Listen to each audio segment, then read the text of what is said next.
tīri, lai jūs saprastu, ja mēs visu šo apaugumu frēzējam un maļam uzreiz zemē, mums viss šī veģetācija ir jāiemaļ 20 centimetros un jānoslēp.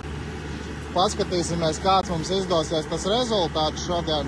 Ir kārkli, ir apses, ir bērzi, ir lielie celmi no vecā meža apakšā.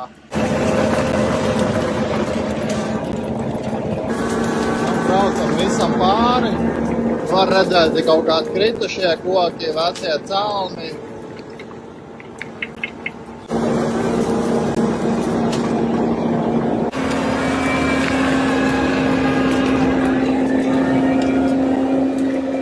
Varam redzēt, kā krūmiem maucam vienkārši maļam visu kopā.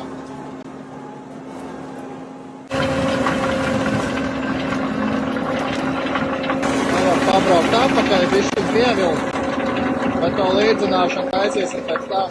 Neviens lielais traktors riteņnieks lauksaimniekiem ar 300-400 zirgiem ar kārdenu piedziņu nebrauc baigi ātrāk. Nu, pasakiet man no šāds rezultāts. Jūs kaut ko tādu esat iedomājušies, ka visu šo var samalt maziņš bobkatiņš ar mazo rekultivācijas frēzi hidrolisko. Te nekas neatjaunosies.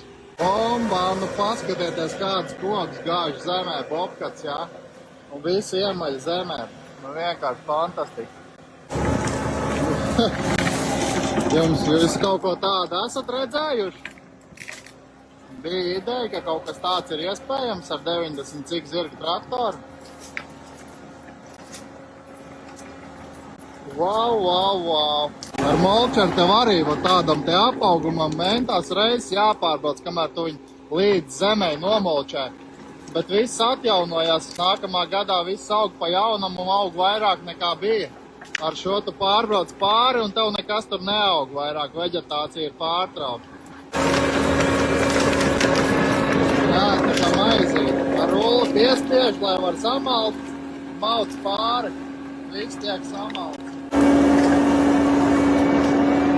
Nu, tas rezultāts vienkārši fascinē. Cik te bija viss biez aizaudzis.